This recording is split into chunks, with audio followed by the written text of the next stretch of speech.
ጤና ይስጥልን ውድ ተመልካቾቻችን አድማጮቻችን ይማዕደ ዜና ነው። ከሰዓቱ አበይት መረጃዎች ጋር እኔ ደረጀ ሀብት ወልድ ነኝ።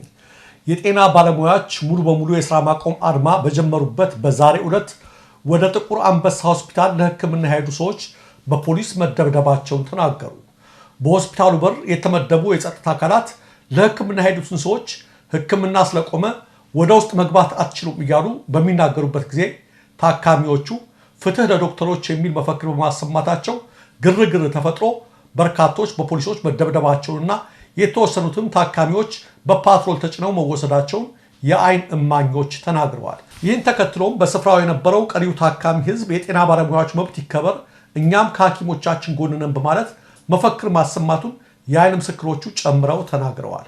አሁን በደረሰን መረጃ መሰረት ደግሞ አዲስ አበባ ጥቁር አንበሳ ብቻ ሳይሆን በሌሎች በተወሰኑ ሆስፒታሎች ውስጥ የሚገኙ ታካሚዎችና አስታማሚዎች መንግስት ለጤና ባለሙያዎች አፋጣኝ ምላሽ በመስጠት ህይወት እንዳይጠፋ ያድርግ ሲሉ ሰላማዊ ሰልፍ አድርገዋል። ይህን ተከትሎ የአዲስ አበባ ከተማ መስተዳድርም ሆነ የጤና ሚኒስቴር እስካሁን ድረስ ያሉት ምንም ነገር የለም።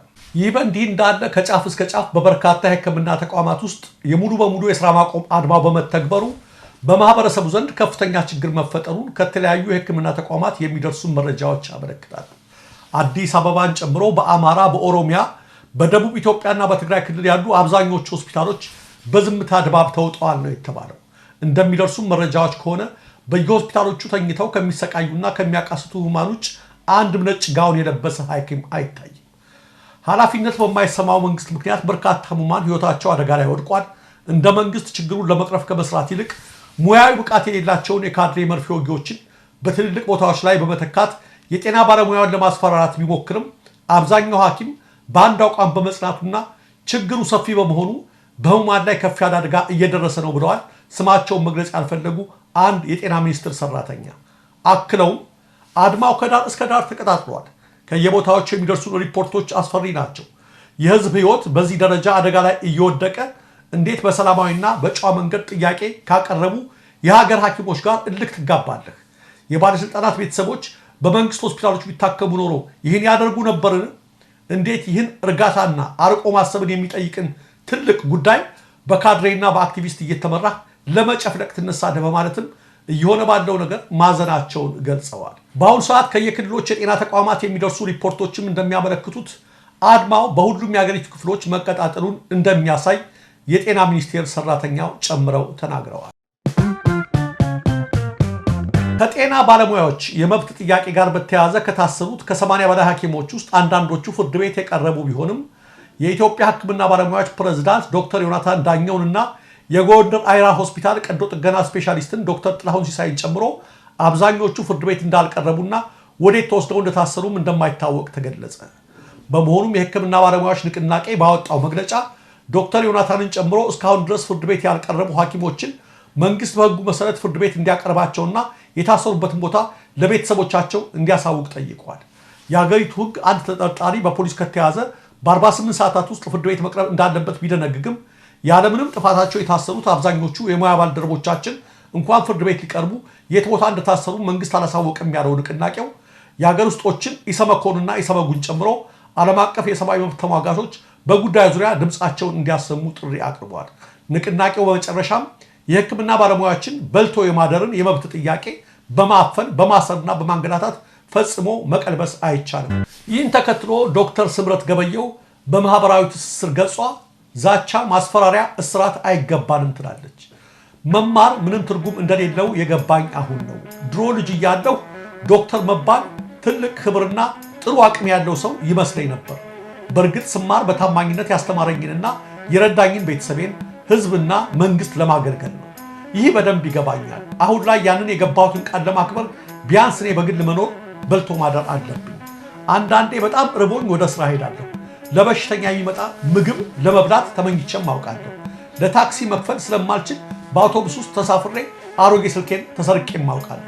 የጠፋውን ስልኬን ለመተካት እንኳን አልቻልኩም ነበር። ይሄ ሁሉ ሲሆን ግን እኔ ዶክተር ስምረት ገበየሁ ዳኛቸው ይባላል። ዛሬ ላይ የኛ ጥያቄ የፖለቲካ አሊያም መንግስት የመገልበጥ ሴራ አይደለም። የኛ ጥያቄ ቢያንስ ርቦን ስራ መስራት፣ የቤት ኪራይ እያሰቡ የትራንስፖርት ሞላ ጎደል እያሉ መኖር አይገባንም። የተረጋጋ ስራንና ውጤታማ ተልዕኮን ለማሳካት እንችል ዘንድ ቢያንስ ጥያቄዎቻችን ሙሉ በሙሉ ባይመለሱም ሞራላችንን ግን አትግደሉት፣ ጥያቄዎቻችንን ይውልን፣ ስሜታችንን ተረዱልን የሚል ነው። ዛቻ፣ ማስፈራሪያ፣ እስራት አይገባንም። የኛ ጥያቄ የቅንጦት ጥያቄ አይደለም። የኛ ጥያቄ አንድ ነው። ቸግሮናል፣ እየራበን ስራ መስራት አቅቶናል፣ ኑሮ ከብዶናል፣ በዚህ መቀጠል አንችልም። መንግስት ድምፃችንን ይስማን፣ ትኩረት ይሰጠን፣ አንዳንድ ማሻሻያዎች ይደረጉልን የሚል ነው። አሁን ግን ነገሩ ከፍቶ ከመባረርም አልፎ ተርፎ ለእስራት እየተዳረግን ነው። በቃ ይብቃል፣ ደክሞናል ብላለች ዶክተር ስምረት ባስተላለፈችው መልእክት።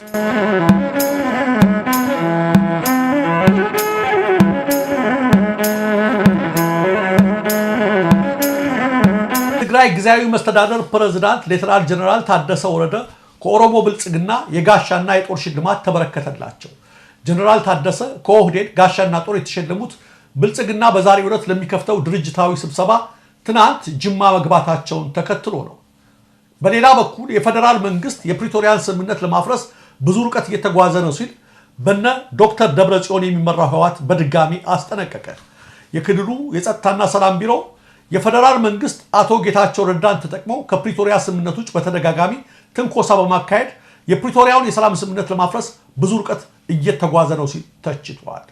ይህ እንዲህ እንዳለ በሌተናል ጀነራል ታደሰ ወረደ የሚመራው የክልሉ ጊዜያዊ አስተዳደር ፕሬዝዳንት ጽህፈት ቤት በበኩሉ አቶ ጌታቸውን የትግራይ ጊዜያዊ አስተዳደር ፕሬዝዳንት በመሆናቸው ብቻ ሊያውቋቸው የቻሏቸውንና ብሔራዊ ጉዳዮች ተደርገው እስከ መጨረሻው ይጠበቁ የሚገባቸውን ምስጢሮች ለርካሽ አገልግሎት አውለውታል በማለት አወግዟቸዋል። የመጠቀሚያ ጊዜው አልፎበት ወደ ሀገር እንዳይገባ ታግዶ የነበረ የቱርክ የስንዴ ዱቄት በቅርቡ በድብቅ መግባት መጀመሩን መሰረት ሚዲያ ዘገበ። የንግድና ቀጠናዊ ትስስር ሚኒስቴር 2 ጊዜ ወደ ሀገር ውስጥ እንዳይገባ አግዶት የነበረ በቱርክ የተመረተ የስንዴ ዱቄት በድብቅ በድጋሚ እንዲገባ እየተደረገ መሆኑን ባደረገው ክትትል እንደደረሰበት ነው ሚዲያው ያመለከተው። ሚያዝያ 3 ቀን 2017 ዓ.ም 210 ሜትሪክ ቶን እንዲሁም ታህሳስ 10 ቀን 2017 ዓ.ም 40 ሜትሪክ ቶን ወደ ሀገር ሊገባ የነበረ ጊዜው ያለፈበት ስንዴ የሚኒስቴር መስሪያ ቤቱ ወደ ሀገር ውስጥ እንዳይገባ የታገደበትን ደብዳቤ መመልከቱንና በዚህም ላይ የድሬዳዋ ቅርንጫፍ ጽህፈት ቤት ኃላፊው አቶ ተስፋዬ አድጉ መፈረማቸውን ሚዲያው አውስቷል። ለጉምሩክ የተጻፈው ይህ ደብዳቤ በመርከብ ወደራ አራላይ ተመዝግቦና ተጭኖ የመጣው ይህ ዱቄት በምርቱ ላይ በተደረገ ፍተሻ የኢትዮጵያን አስገዳጅ ደረጃ ያላሟላ ስለሆነ ወደ ሀገር ውስጥ እንዳይገባ የሚል ሲሆን ጉምሩክ አፈጻጸሙ ላይ ክትትል እንዲያደርግ ይጠይቃል። ሚዲያው ባደረገው ምልከታ የስንዴ ዱቄት ከረጢቶቹ ላይ ያለው ጽሑፍ ከወራት በፊት የመጠቀሚያ ጊዜያቸው እንዳለፈባቸው ያሳያል። ይህም እንዲህ አይነት ምርቶች ወደ ሀገር ውስጥ ሲገቡ የመጠቀሚያ ጊዜያቸው ቢያንስ 6 ወር የሚቀረው መሆን አለበት የሚለውን አሰራር አያሟላም። ይህን ተከትሎ ዱቄቱ ከወራት በፊት እንዲመለስ ቢደረግም አሁን ላይ ከጅቡቲ በድጋሚ እየተጫነና የጉምሩክን አሰራር በማስቀረት በህገወጥ መልኩ ወደ ሀገር ውስጥ እየገባ ነው ሲል መሰረት ሚዲያ አረጋግጧል። አሁን ድረስ ይህን ዱቄት የጫኑ መኪናዎች ስንዴውን እያጓጓዙ ነው። ለዚህ ስራ ደዋሌ ላይ ያሉ ተሳቢ መኪናዎች አሉ ያሉ አንድ ስማቸው እንዳይጠቀስ የጠየቁ ምንጭ ድርጊቱ የህዝብ ጤና ላይ ከፍተኛ ጉዳት እንዳያስከትል የሚመለከተው አካል ክትትል እንዲያደርግ ሲሉ ጠቁመዋል። የቀድሞ የአሜሪካ ፕሬዝዳንት ጆ ባይደን በፍጥነት በሚስፋፋ የፕሮስቴት ካንሰር መያዛቸው በሕክምና ተረጋገጠ። የቀድሞ ፕሬዝዳንት ጽህፈት ቤት ባወጣው መግለጫ ላይ እንዳለው የ82 ዓመቱ ጆ ባይደን የተገኘባቸው ፕሮስቴት ካንሰር ወደ አጥንታቸው እየተስፋፋ እንደሚገኝ ገልጿል።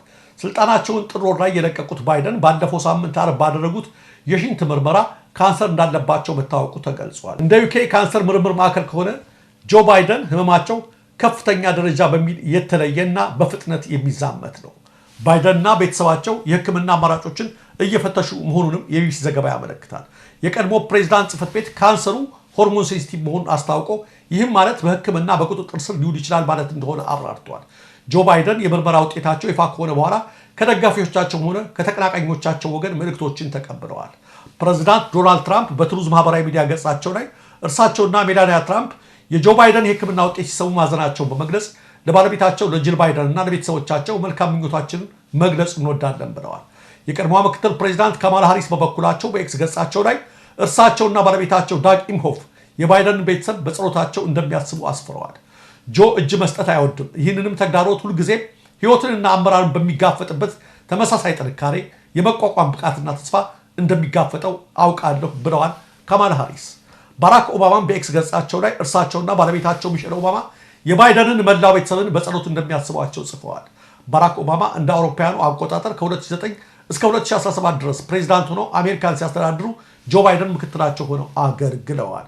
ለካንሰር የተሻለ ሕክምና ለማግኘት ከጆ የበለጠ የጣረ የለም ያሉት ኦባማ እናም ይህም ፈተና ለብዙዎች አርአያ በሚሆን መልኩ እንደሚታገለው እርግጠኛ ነኝ፣ በፍጥነት ሙሉ በሙሉ እንዲድንም እንጸልያለን ብለዋል። ውድ ተመልካቾቻችን፣ አድማጮቻችን ስትከታተሉ የነበረው የሰዓቱ የማዕደ ዜና መረጃዎች እነዚህ ነበሩ። ለትክክለኛ ለወቅታዊ ለፈጣን መረጃዎች እንዲሁም ለቁም ነገር አዘል ዝግጅቶች ማዕደ ዜና እንዲከታተሉ ሰብስክራይብ ያድርጉ። ኢትዮጵያ ሀገራችን፣ ምስራቅ አፍሪካችን በሰላም በአንድነት በሞገስ በነፃነት በፍቅርና በክብር ለዘላለም